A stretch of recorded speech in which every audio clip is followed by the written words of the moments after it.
You want to talk about it? I'd rather laugh about it. Let's get a little dark about it on the Traumedy Show. Welcome to the Traumedy Show. I'm your co-host, Rachel Wilford. And I'm your other co-host, Megan Wilford. And today we have a really special guest. Her name is Mackinzie Rummel. She is an actual local therapist here where Megan and I live. So welcome. Thank you so much for having me. I'm so excited. We are really excited to have you. I stumbled upon you on Instagram because I don't even actually know if you know her in real life or you just follow her, but Ilana Dunn, who has the... Oh, yes. I was on her podcast You as well. were? Yeah, but I was telling you that I told my story about my ex-fiance. Yeah, that was on her podcast? Seeing other people? Yes, seeing other people. Oh! Yeah, she's really nice. She's very sweet. Yes. I don't know her in real life, but we're Instagram friends now, so I feel like that counts. I worked with her on like an influencer campaign at my old Amazing. job. So that's how she and I were connected. And we were trying to get her on our podcast too. She's really sweet. Yeah. Yeah, she's was amazing. Awesome. Yeah. Oh, that's so cool. Yeah. She had just posted a video and I went to the comments and you were the only comment. And I just happened to like click on your profile and then it was like, therapist. That's so random because we're in the same city. Yeah. And then I started looking at your stuff and I was like, That's she might home. be a good guest actually. So And no one really lives. I mean, it's a smaller beach town. I usually tell people it's like north of San Diego. And so it's kind of fun to find someone local, like 10 minutes away. And like actually have someone in our apartment right now. This is the first episode Rachel and I have filmed in person in a hot minute. In quite a hot I love minute. it. Yeah. It's Quite so a much minute. fun. I love being in person. Yeah. Yeah. And then recently, you posted, you were excited because you finally got your name like on the sign and for like your therapist's office. Yeah. And I was like, I recognize that actually. And that's where I went to therapy with my ex-fiance that you like listened to my story about, the wolf. Yeah. He and I did couples therapy during our first engagement, like right when I was finding out about an affair of his, which like kind of catapulted us into breaking up the first time. Wow. And I was like, wait, I know exactly where that is. So you that is so do funny. Therapy there. We're connected. Yeah. Yeah, for sure. That's crazy. Yeah. Okay. Yeah. I haven't been back over there since, but Yeah. Small world. Yeah. It is small world. It all It is a comes small full town circle. though. yeah, for sure. Yeah. Everybody kind of knows each other. I know. Yeah. We're all like just a couple people, removed from being connected. Yeah. but- What is it that you're always like two people removed from everybody or something like It's that? something It's like something that. weird. I don't know. Yeah. I don't know the saying, but We always call and- Rachel the mayor because when we go out in town, Do you like know everybody? she knows everyone. I grew up here. Yeah. Oh, okay. Yeah, That I makes was like sense. born and raised here. So Okay. Yeah. yeah, I'm You see more people. like half a person removed from everybody here almost, I guess. Yeah. Yeah. I saw that you guys were at the cellar or you were at the cellar Yeah. last night. I was like, We were I there love the last night. cellar. The cellar's so fun. I know. Oh, We yeah. probably like pass each other on I'm the street sure. all the time. We're Yeah. going to Mulligan's tonight. Fun. Very fun. I love karaoke at Beachfire on Monday nights. Yeah. That's my jam. Super fun. That's my jam. Yeah. When Clients we don't were- come. Don't come. That's not professional. No. During our hoe phase, so to speak, when Rachel and I were like first single and Yeah. we were just like, we never had a party phase because we were in relationships for like a Right. decade. And Yeah. so we were like, oh, You had the summer of singleness, right? Yes. And then Yeah. one of you ruined it. Who was it that ruined it? Rachel ruined it. Well, it took me a year to ruin it. We had we had a good amount of time of singleness. Yeah. But Yeah. together. But that's also our phase when we were going out to Mulligan's like every Fun. Friday. We were getting we were pretty blasting fucked out up. the text to everybody. Oh, yeah. It Mullies happens. tonight. We Yeah. were like hood rats of Yeah. the town and also just going out and Yeah. like going to all these spots. totally. So we're gonna go relive our glory days. You got it. like, have you gone to Goodies? And Oh yeah, I've gone to Goodies. It's have funny you because ever been at Goodies when the lights come on at 1 a.m.? again, clients, close your eyes. Yes, I have. You don't want those lights to come on. You never want the lights to come on. Hell It's no. not a good feeling. You're like, No. it's not. Yeah. but- and then start you like looking see around. the people that you've been dancing with and you're like, oh, you're 21. And luckily, all the the sweat. only time I've gone out in San Clemente is married, so I haven't had that issue Yeah. per se because it's always just been my husband, and I know what he looks like. Yep. But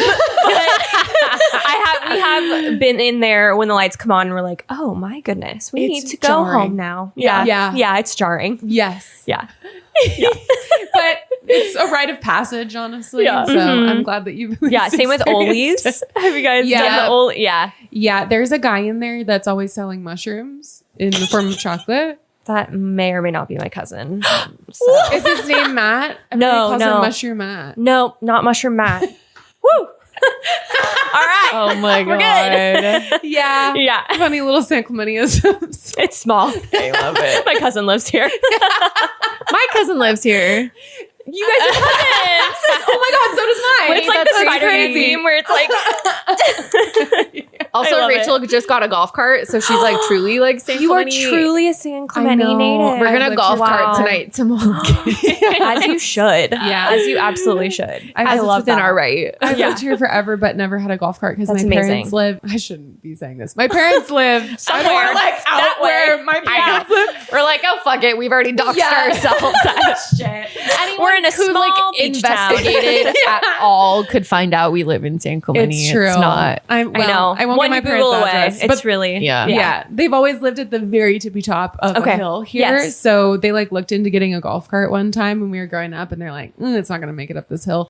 But now my fiance and I have one car, and he's starting a new job on Monday. And Okay, yeah. I'm currently unemployed. I'm looking just like to be remote, but Yeah. I'm like, maybe we'll just get a golf cart, and that'll be my life. That's just your around car. town. Yeah, And exactly. you can take mine, and I that's love that. fine. The mayor of So- San Clemente absolutely needs a golf cart. I mean, yeah, it's time. I would agree. Yeah.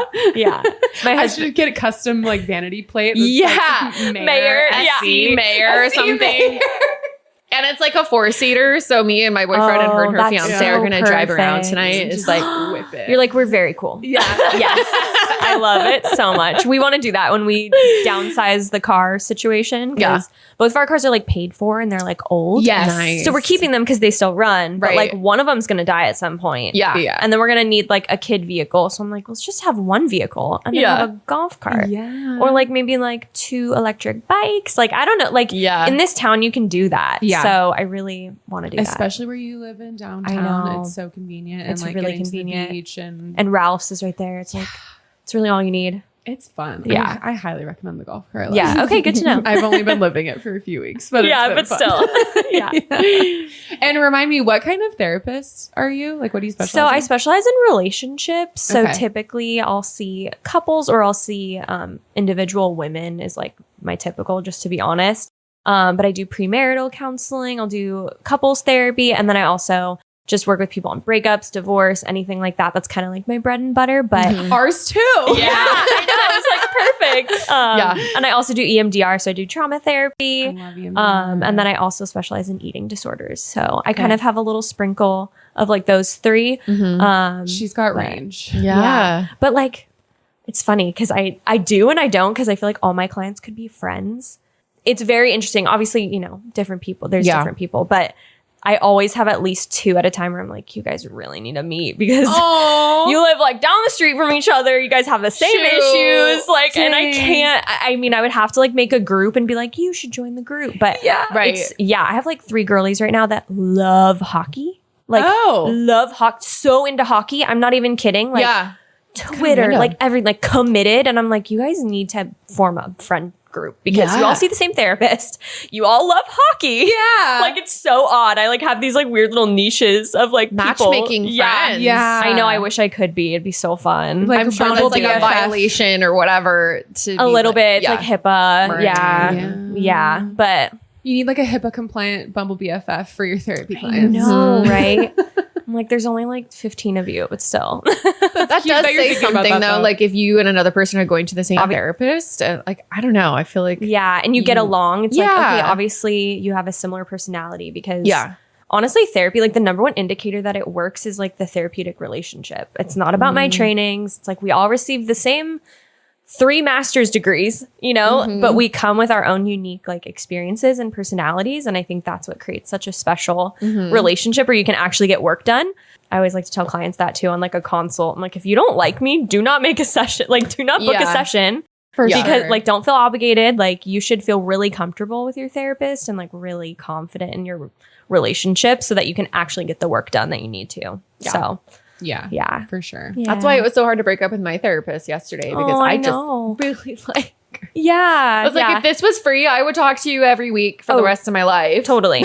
Yeah. Just so you know. Yeah. Yeah. Yeah. The best kind of therapeutic relationship is like we would be friends in the real world. Like if we met in the wild, I would get along with you at least. And at most we would be friends. And I feel like that's just where like the magic happens, right? Like we could be chilling. Yeah, because you feel more comfortable being vulnerable with somebody that you feel like you could be friends with. Yes, totally. But then it's also kind of a hard, I'm sure, line for you sometimes where you're like, oh, I do feel like I could be your friend, but like I'm not your friend. Yeah. So then you have to strike that balance. Totally. Too, and that's where you have to like really honor the therapeutic relationship because you're helping them in a way that nobody else in their life could. Because of the nature of the relationship, there are those boundaries in place. You don't know their mom. You haven't been to their house. You don't know their friends that they're talking about. You've not met their boyfriend or whatever it is. So you have this fresh perspective that like provides them sometimes with clarity, sometimes with healing. So I really try to like focus in on that. And it's like a 2-year, I think like the ethics is like you have to wait 2 years to reach out to a client like in a different capacity. So if I did want to be friends with one of them, my rule of thumb is they have to reach out to me, and I haven't really done that yet.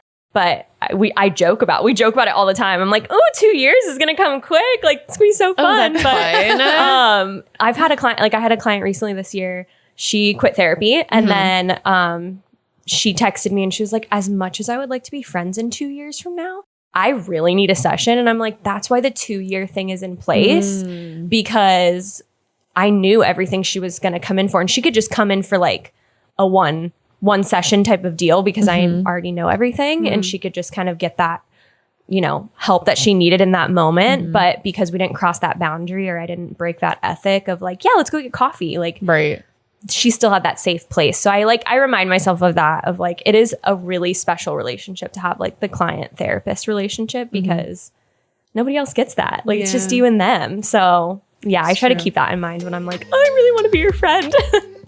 Yeah. Oh, I love that. Yeah.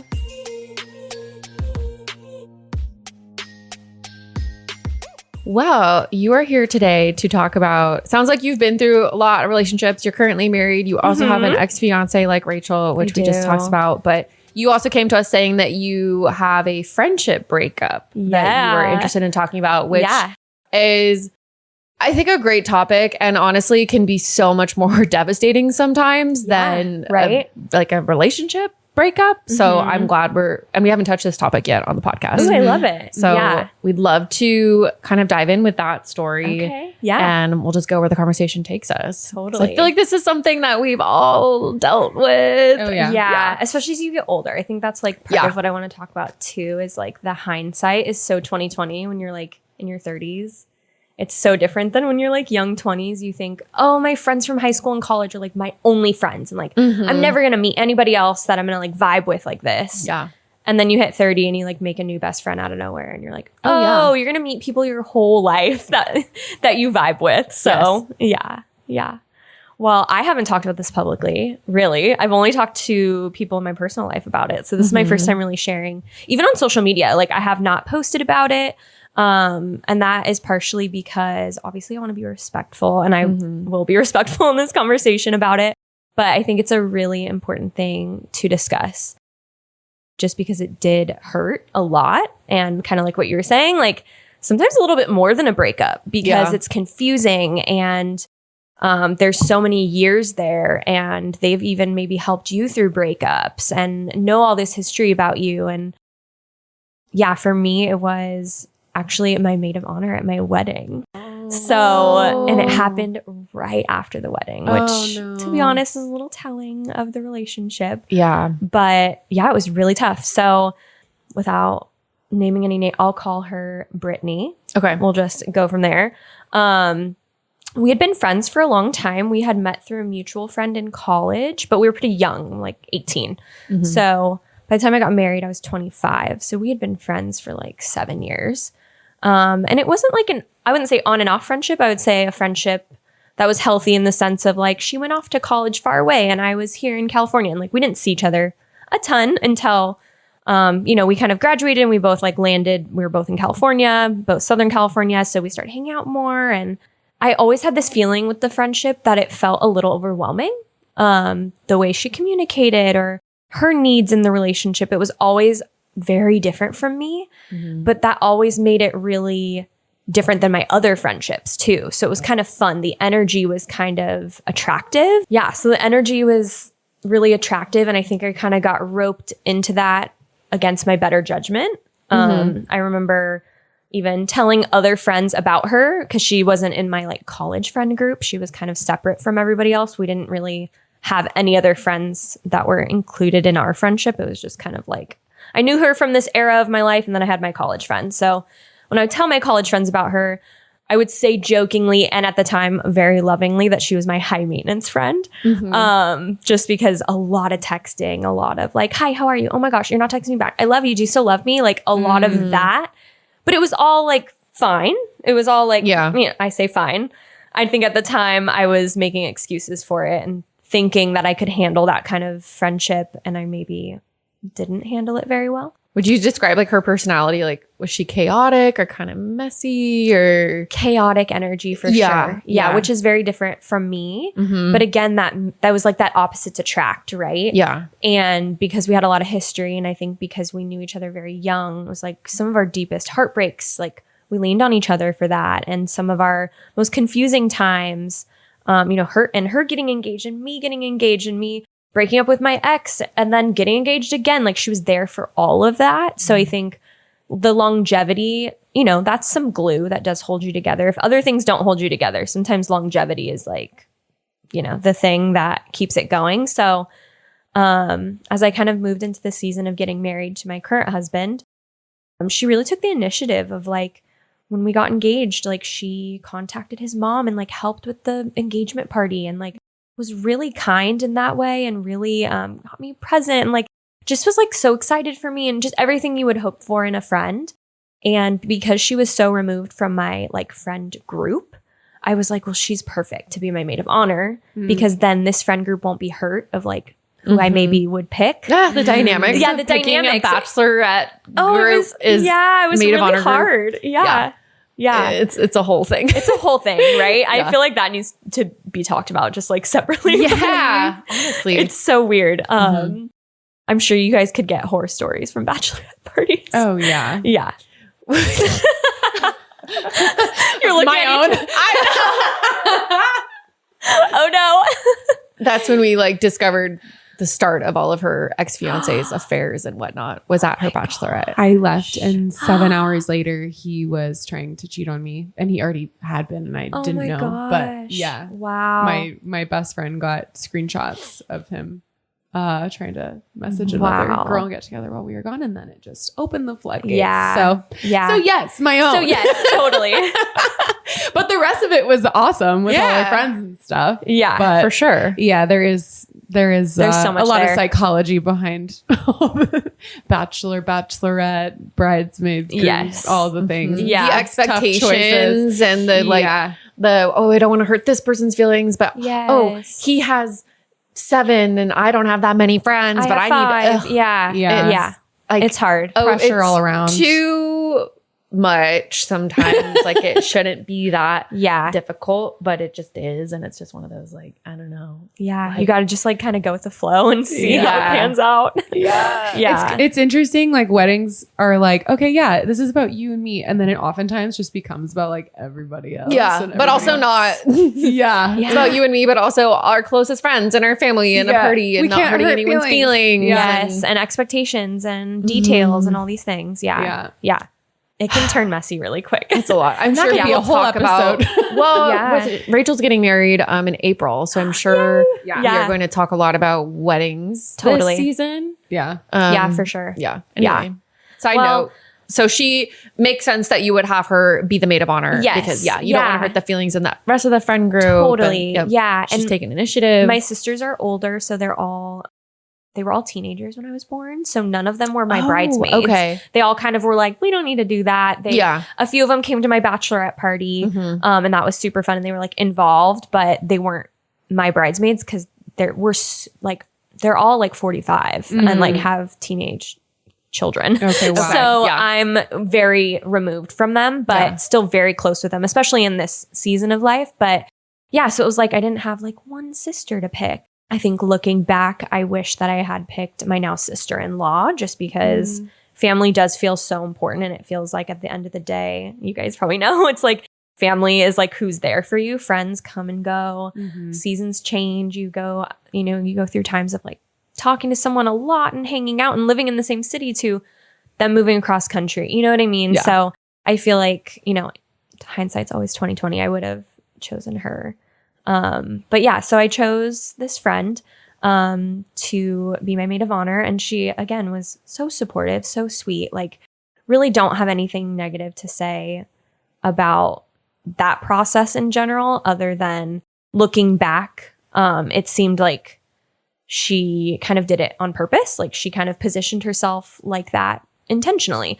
I don't know what those motives were, if they were positive or negative. I can't speak to that, but to be your maid of honor, you think? Yeah. Okay. Yeah. I can guess. She likes weddings. She likes weddings, and I'll get there. She likes a lot of the big thing, the energy. It's kind of like she just really likes that. And so I don't blame her. Yeah. So we kind of move into wedding season and everything is extremely chaotic. It's middle of COVID.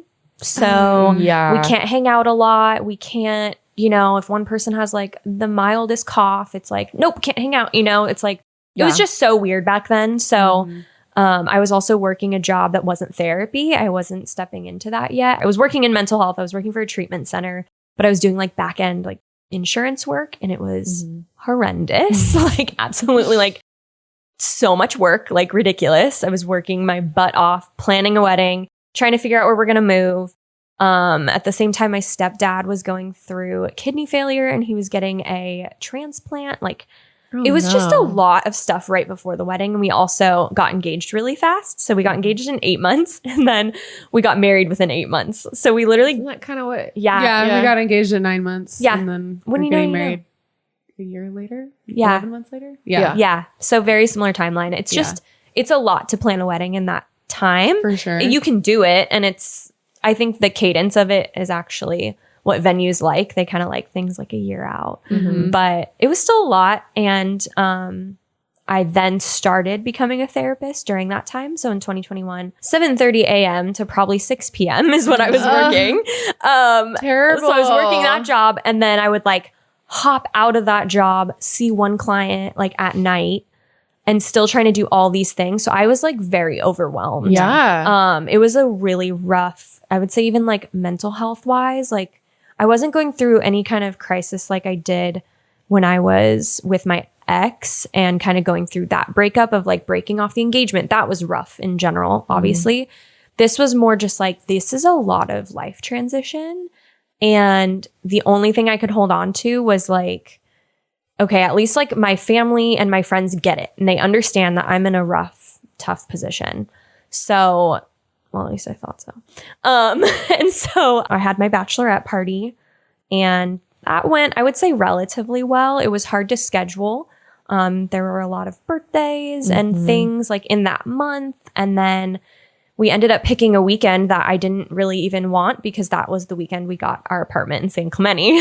And so my husband got the keys without me and like had that moment kind of like without me. Yeah. And I was really bummed about that, but it was what it was. I was willing to kind of bend on that just because it didn't feel like in the grand scheme of things, it was that big of a deal. But then near the end of the bachelorette party, I could tell her mood just shifted. And I was like, what's up? And she was just kind of like, closed off, shut down, almost kind of like playing a game of like me trying to get her to like tell me what was going on. And I was like, I'm not dealing with this. So I literally just didn't deal with it because I mentally couldn't. Yeah. And I just kind of, you're a therapist and you have good boundaries. Yeah. I was like, I don't know what's going on. I don't, if this is like an attention seeking kind of play and I just was, and I was like, I can't, like, I think I just blocked it out of my mind because I was like, if you're not just going to like give me forthcoming information of like, hey, you didn't wake up early enough to help me clean up, or hey, blah, blah, blah, this happened. I don't have time for that. Like I literally did not have the mental space for that. So I just kind of like let it go. Bachelorette party was so fun. Had a great time. Everybody meshed. A lot of people already knew each other. I have like a whole college group of friends of girls that were my bridesmaids. So it was like 4 or 5 of them. And then I had a couple others that were like from childhood, and then I had her. And then my sister-in-law wasn't able to come, so she wasn't a part of it. But yeah, so everybody kind of knew each other. It was really fun. Had a great time. What did you guys do? We rented a house in Newport Beach, and then we like went out to Newport, which was like kind of where I had my going out phase in college. So it was kind of like a recreation of that, which was just like so fun. And we were walking distance from the beach, but it ended up being overcast that weekend. So we didn't really do a lot of that, but we like rented a Duffy and like we just did the Newport thing, which was like so fun and so easy for everybody to get to. It wasn't like you have to take a flight to Nashville or to Phoenix or drive to Palm Springs. Like it was very easy. Everybody was within 30 minutes. And I also had a few girls pop in that couldn't make it or wasn't in my bridal party, but were really close friends that I also couldn't have at the wedding because it was COVID. So that was the other thing is I like carefully selected my bridesmaids because those were my only friends at my wedding. Everybody else was family because it was literally 50 people. So I got 25 and he got 25. Yeah. So I picked like the closest people I could imagine. Yeah. And then our family, we even had aunts and uncles not there. We had grandparents not there. That was mostly because COVID. Yeah. And just like where they were at health wise. But yeah, we had a lot of people that we wanted there that weren't there. So I think that's also part of kind of the hurt in all of this and like losing not only that friendship, but I'll tell you as I get there, other friendships as well with it. It just was like shocking. It just didn't feel real. Yeah, as the wedding kind of progressed, it's so hard to remember because it's like 4 years ago and I haven't told the story in a long time. I'm like trying to remember what happened. The wedding happened. I know a few days before she ended up right before the wedding. I don't know if that was a smart idea. It was like 3 days before the wedding. She shared with me that she felt like I wasn't putting enough effort into our relationship and our friendship. And that was really hurting her. Oh my gosh. Yada, yada, yada. And I kind of I just white knuckled it. And I have learned now to tell my husband everything. I didn't tell him about it because I didn't want him to be mad at her going into our wedding because I know he would have been. Yeah. He would have been like, what the helly? Like, are you kidding me? Yeah. So I didn't tell him about it. And I remember in her text message, she even said, against her husband's advice, I'm gonna tell you this. I'm like, you should have listened to him because you're obviously saying this out of emotion and like overwhelm, which happens. Like I have so much grace for that. So I just kind of like let it go. The wedding day happened. It was beautiful. Like she should have put herself in your shoes of like, I'm 3 days before my wedding. I have so much going on. Yeah, you're not my number one. You're not my number right one now. Yeah, but just be patient with me. Yeah, right. And I did end up saying that to her when we did kind of have our falling out. I said, I don't need you in my life. I want you in my life. And I choose to have you in my life. And she did not like that phrase and that word choice. But friendships are a choice. They are a choice. Yeah. And you don't need to keep someone in your life that is no longer serving you or is impacting you negatively. So yeah, so the wedding day came and went. It was beautiful. It was absolutely wonderful.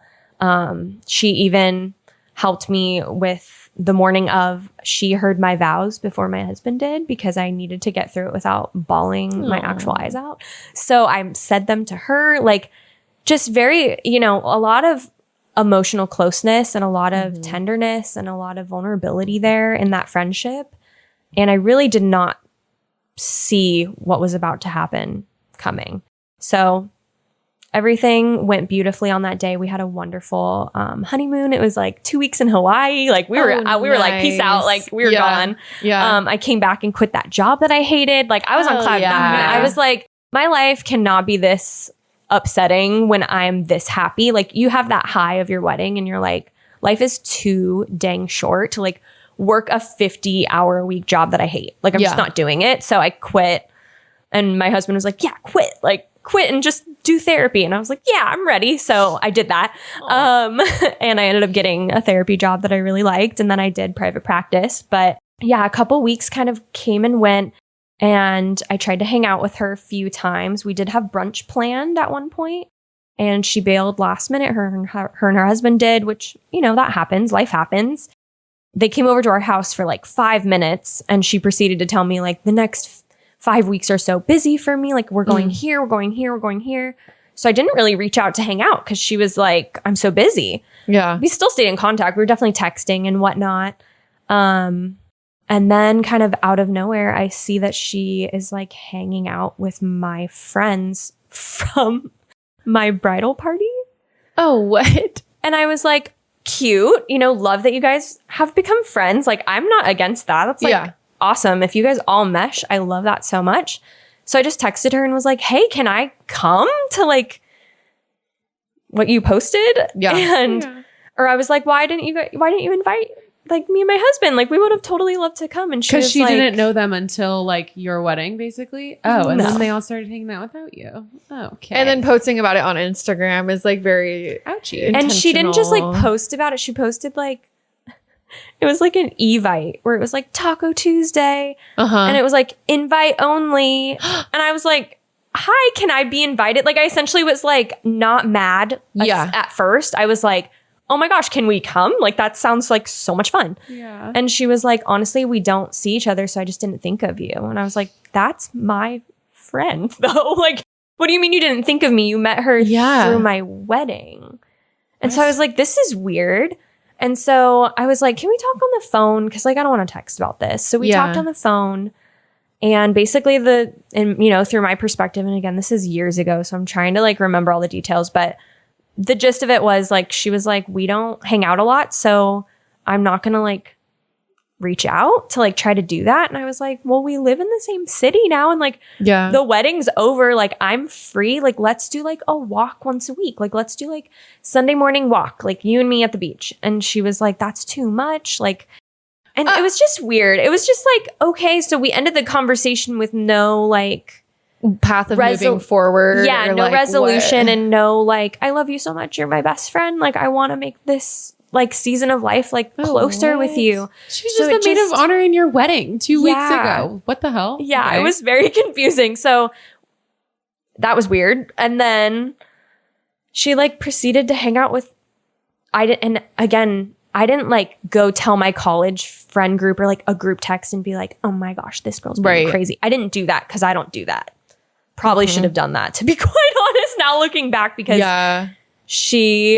I'm not even kidding, like is friends with that college group and I am not friends with them anymore. Like, she took my friends. Like, I'm not even kidding. What? Yeah. So she ended up being in the wedding of 2 of them. No. 2 of them have since gotten married. Oh. There was 4 of them that were from my college group that were in my wedding party. I would say 2 of them were I was very close with. The other 2, not that I still have love for them, but 2 of them were really close. So I did end up telling them what was going on. And I remember them being like, well, us 3 will hang out and like, screw that. Like, yada, yada, yada. And one of them got engaged. And I kind of ended up being like, I'm just going to give some distance because this is a lot. And like, I'm feeling a lot of feelings at this point. And so I think that's also on me. I'm a pretty avoidant person. I know I'm a therapist, but like, that's what I'm working on. Sorry, sweetie. Still working on it. I'm pretty avoidant, so I'm not going to do conflict-y stuff unless I absolutely need to. Same. Again, I'm working on it, but I really distanced myself so that we didn't have to have those conversations, which is probably on me. There can be like a fine line sometimes between healthy boundaries and avoidance. Yes. And there's like, I'm trying this to is find a boundary for myself. I don't need to put myself in this situation, but also it's like, but also you could be too avoidant and you could be allowing yourself to be too avoidant necessarily. Yeah. But when you told those 2 close college friends about what Brittany was doing, did they still hang out with Brittany at that point? So how did they respond to that? They kind of were like, we're going to like keep the peace because she's now hanging out in our group. Right. So they were like, we're not going to not go to things because she's there. Like, I totally get that. I'm not like one to be petty. I'm like, I understand. But I remember them both saying like, but we're not going to be her friend, like go out of our way to like be her friend. And I was like, I kind of appreciate that. Like, just because I feel so alone now and I'm feeling like my friends are like leaving me to like be friends with her. And like, I was friends with this girl for 7-8 years and then friends with these other girls for also 7 or 8 years because I met them when I was 18 in college. And it was just feeling very weird. So I remember feeling good about those 2 friendships for a while. And then again, creating some distance there. And there was some like, I would say physical distance as well, like living on other sides of the county and like that kind of thing. So one of them got engaged and was going to get married. I wasn't in her bridal party, which totally fine. Like, you know, to each their own. Everybody has different friendships. And so I also wasn't invited to her engagement party, but I reached out to her and I was like, let's get dinner. Like, I want to give you a little something. Yeah. And, you know, I mean, the bride doesn't plan her engagement party because she doesn't know what's happening. So I kind of was like, I'm going to let you off the hook with that one because she's like, I don't know who was on the guest list. Like, I didn't do that. Like, he did it. So it's totally fine. Sure. Yeah. And there was space and distance. So I was like, I'm not hurt by that. But was this one of the two ones you were close with? Yeah. Okay. Yeah. And I like, you know, in the past, we went to church together. We were in the same small group together, like shared a lot of things with her too, and had emotional, deep connection with her, I felt like. And as we started getting closer to her wedding, I was just noticing like Brittany was just in that group. Like it was like she took my place in that group, essentially.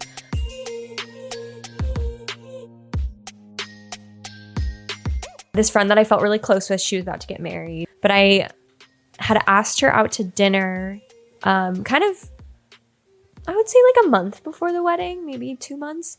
And I just had asked her, I was like, just for me to mentally prepare, like, did you invite Brittany to your wedding? Mm-hmm. And she really danced around it. She was like, well, I felt bad because she's like always around. And I was like, okay. Like, so is she invited or like, is she coming? She's like, well, she's probably not going to come because she just had a baby. And I was like, okay, but you invited her. Like, yeah, I don't know. For me, the people that I invited to my wedding were like my friends. So it was very odd to like have that friendship then just kind of felt like it dissolved and with no care or talking to me about it or like, hey, we've gotten close and I know that she really hurt you and like you've shared that with me and like I just want to be sensitive to our relationship. Like there was none of that from any of them.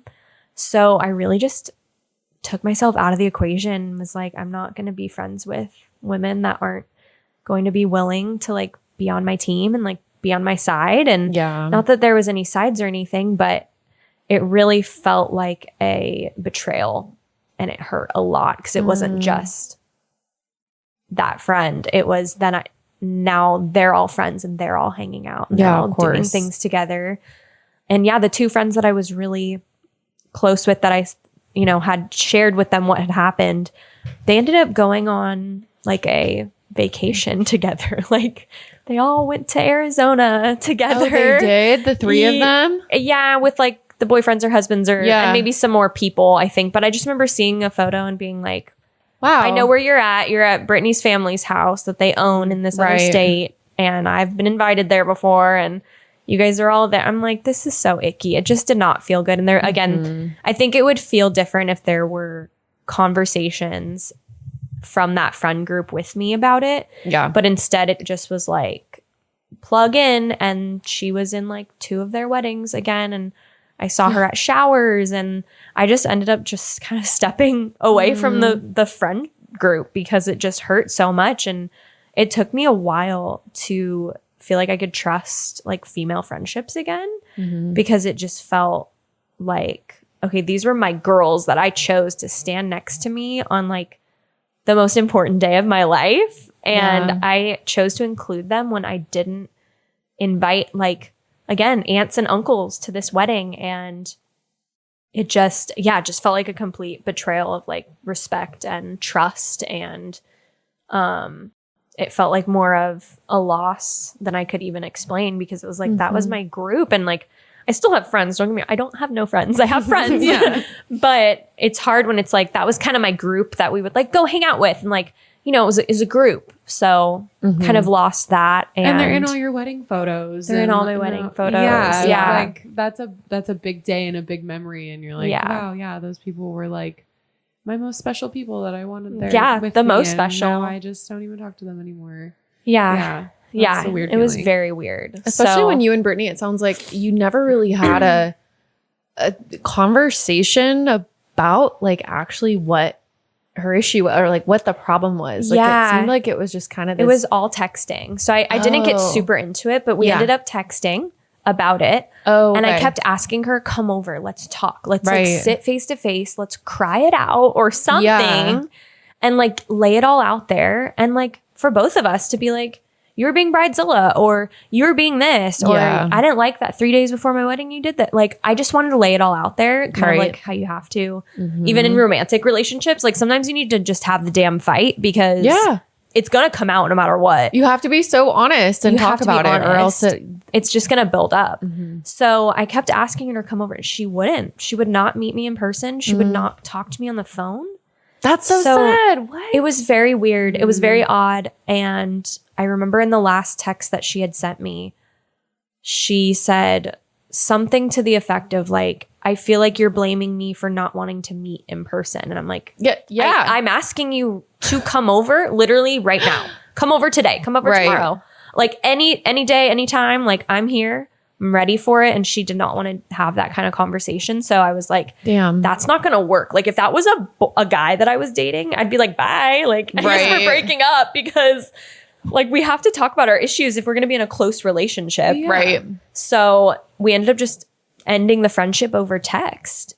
Was it really like, I guess we're not friends? Oh, it was like an actual, and it was like long breakup. Yeah, it was long too. The text messages were long, and they were kind. They were like, I wish you all the best. Like, you were a big part of my life. Like, there was definitely some closure there. Yeah. But I also, it's like, as I reflect on it now, I'm like, gosh, I'm so like, hindsight is always 20/20, right? Like you don't think of these things when you're in it, but like she at the time, or I don't know what ended up happening, but she's no longer friends with her maid of honor. It's like she couldn't like handle like close relation. I don't know. I'm not sure. I'm not going to speculate, but I was like, that's a pattern like that you probably should figure out. And I think, I mean, personally, as like, even just as a woman, but as a therapist, like, I try to look at things in my life of like, what's a pattern? What do I keep doing that I need to like, or I need to figure that out, or I need to talk to my therapist about it. I think it shows up the most in romantic relationships, but I think occasionally it can show up in your friendships. So that was just something that I noticed, that I was like, I don't need that. I don't want that kind of energy. I don't want that kind of hurt.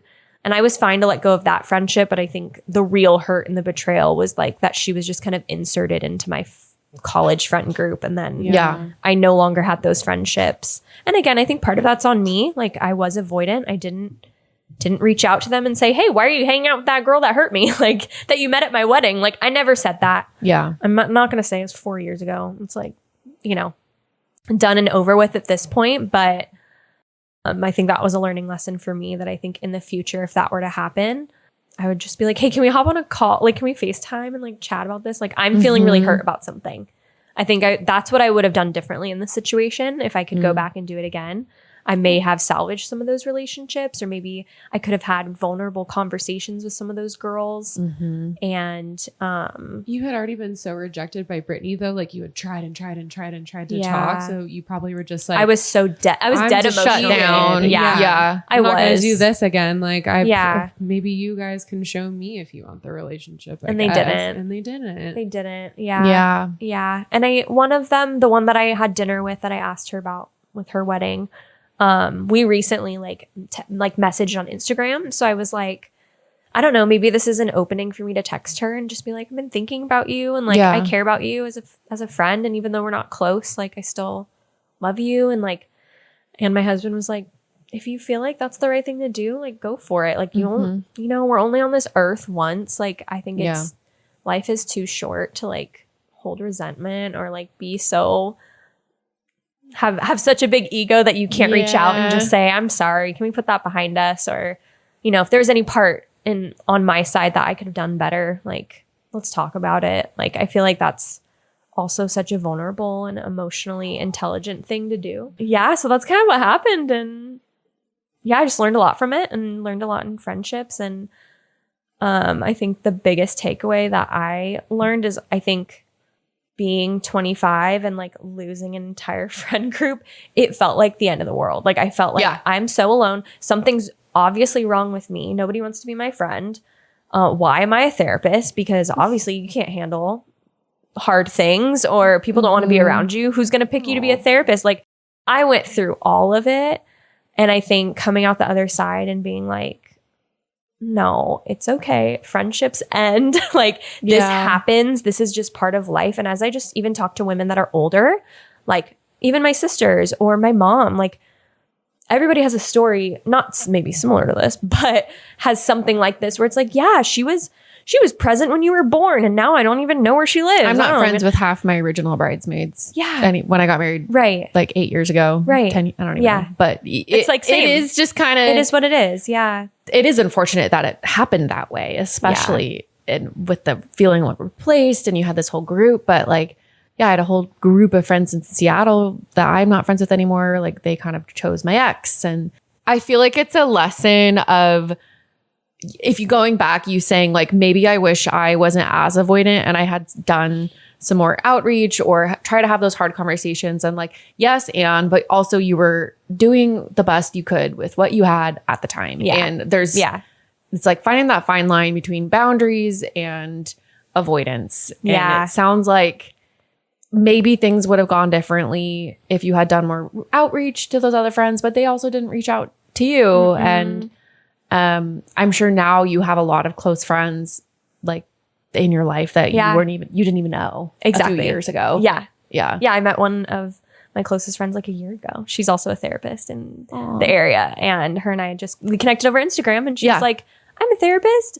You're here. I'm here. I walk that trail every day. And I was like, and we would just walk together. And then, we've created such a beautiful friendship. And I didn't even know her. And yeah. All my closest friends currently, I've all known within the last like 2 years. Yeah. It's beautiful. So. Yeah. It is. Yeah.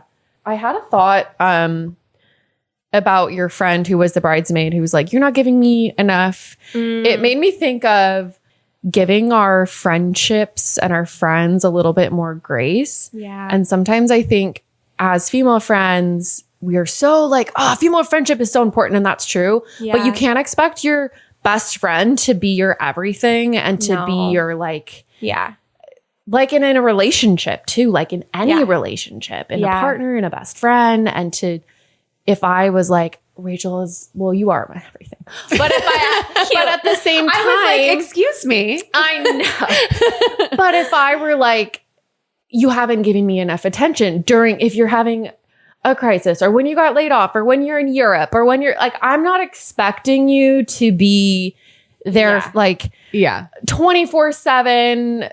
Of course you would drop everything in an emergency, but I think we have unfair expectations on our friendships sometimes of like, we're all fucking people and we all have issues. We all have shit going on. We have issues. And I think it's really important to be able to have a vulnerable conversation and be like, I'm feeling a little bit like this, because sometimes we're too afraid to have those conversations with friends. So that's good. But at the same time, like just giving your friends grace. Totally. And like there are phases in our friendships where sometimes we see each other more often and sometimes we don't. But that doesn't necessarily mean like she doesn't love me anymore or I need this. Like it's giving like unhealthy kind of codependency. Yes. Kind of like possessive, all the things. And so that, I don't know, that was just kind of my thought of like the pattern. And then I could see that being the same thing. You said she's not friends with her best maid of honor anymore. Brittany isn't. I have no idea if she is now, but at the time she had like a falling out with her right after her wedding. And it's like, this is just speculative. This is a lot. In her mind, she's like, I have the best friend and all of these ancillary friends. If she's expecting the best friend to be like, we are Gilmore Girls, like we are everything, like we are...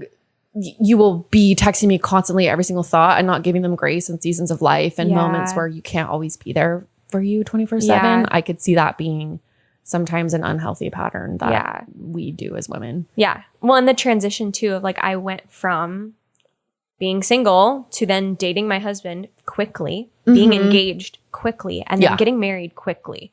Like I'm sure for her that was a big change because within a year and a half, I was single, girly, could come over anytime. We were going out. We were having fun. We were doing her wedding stuff to like, oh, he is now my number one. And like, that's how I view marriage. Like he is absolutely my number one. If anybody on this earth knows everything that has been going on in my life, it's him. Yeah. And then secondary is probably my mom. And then everybody else comes next. Yeah. And it just kind of like, that is what it is. Yeah. And I think that, I mean, just to give her a little benefit of the doubt too. Like that was probably hard for her, but I would have appreciated. But if you could have a conversation with her about that, that would have been and so beneficial to be like, even if I still love you, even if my husband is my number one, that doesn't mean all of these things. And like, that is a good point. Transitions are hard in friendships. Rachel and I experienced that for sure when we were with our partners for like a decade. And then we both lost friends kind of in that transitional phase because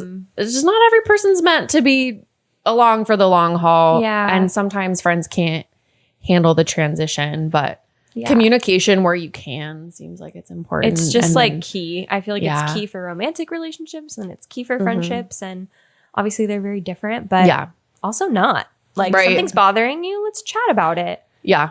From everything that I heard in you speaking, it was just like you were giving the benefit of the doubt and trying to put yourself in their shoes and like understand their perspective and have grace and like communicate well. And they were just kind of like giving you a stiff arm or, you know, not, I don't know. Just, it seems so like juvenile to me to not be understanding of why you might not be communicating with her all the time when it's your wedding. Like you have other priorities and a husband now and transitioning into that. So it just, I just see like such a discrepancy in terms of, you know, and you're also a therapist too. So like you are, you know, worlds away.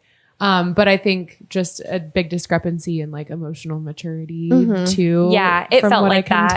Yeah, it felt like this, like I felt a lot of peace about that friendship ending because it did feel very obvious that like we're not going to mesh long term. And like, I love my husband. Like I'm not going to abandon him. I'm not going to spend my weekends with you. Like I am going to go around him and I's schedule. I am. Yeah. He's my number one. And if him and I have Saturdays as our day, then we're having Saturdays as our day. And like, that doesn't mean I don't love you. It doesn't mean that we can't occasionally do a, you know, like double date night, but like, that's our day. We both work. Like that's going to be the way it is. So I think, I felt closure ending that friendship with her. What I didn't feel good about mostly was like how she kind of just plugged into my friend group and she met all of them through me. And I'm like, do you guys ever talk about that? I'm like, interesting. Like, I had a similar thing happen where I introduced people to each other and then they like dropped me and they were in each other's weddings. Yes, that kind it's of thing. very odd. It's very hurtful. It's like,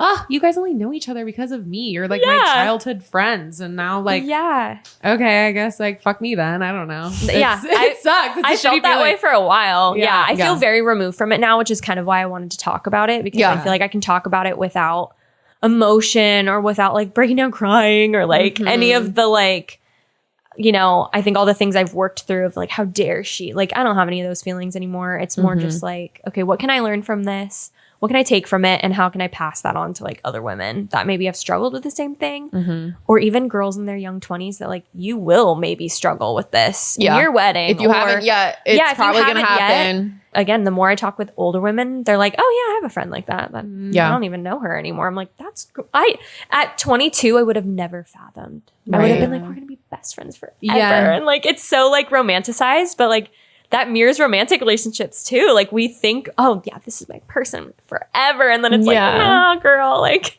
life hits sometimes and that's not always the case. But yeah. And even though it's over, you can still kind of like look at that time and have like, that was right for me. So much fondness. Still fondness. I have my college time was so fun. Like great time with those girls. Like we'll always love them. Like, totally. Yeah. Our closing thoughts. If you were talking to another woman who maybe she's going through her friends, like a friend breakup or growing apart, if someone was like in a similar situation, I guess like what would you tell her, and also what would you tell like yourself? With the reflection. With the reflection, I would tell myself first to give myself grace in the situation. And just because I maybe wasn't perfect in communicating or I wasn't perfect in maybe avoiding some things or not having certain conversations with certain friends, that it's going to pan out the way it's going to pan out. And if connection is meant to be and you're supposed to be friends with that person, I truly believe that like they'll be put back in your life. Or maybe I'll feel an inkling like I do right now to like reach out to that one friend, and maybe I do that in the future. So I would just give myself a big hug and tell myself that you're going to have girlfriends that love you all throughout your life. And then if I was talking to maybe a younger woman or someone who is going through this, I would just say, you do the best you can with what you have. Kind of like what you said. Like, you can only do so much in the moment. And if you're overwhelmed, maybe you can't have that vulnerable conversation, and that's okay. And to give yourself grace as well as you move through it, and that just surround yourself with people that love you for who you are and where you're at in your life. And friends come and go, and lean into the friendships and maybe the family friendships even too, like cousins and sisters and things like that are going to give you that like female community. And just really trust your gut too. I think I did that throughout, and I'm proud of myself for that. And that our intuition is pretty strong. So we'll know when it's right. Yeah. Yeah. Good. Love that. That's a great answer. Yeah. Thank you. Well, thank you so much for sharing. Thanks I for feel like having me. a lot of us, if not most of us listening, are going to relate to this in some way. Yeah. So it's a good topic. Really appreciate your wisdom on it, and also having a new friend Yeah. in our area. Who would have thought? I love Instagram for bringing people together. I know. Yeah. It's so fun. Yeah. I know. I have a lot of, Instagram friends, but I love that we're in the same town and we can actually see each other It's cute. IRL. It's amazing. And we will. Yeah. Yes. Speaking of Instagram, will you plug your socials and stuff so people Oh, can find you? yeah, totally. So I'm on social media as @Beachy Therapist. And I just post a lot of like romantic content, a lot of couples content, communication content.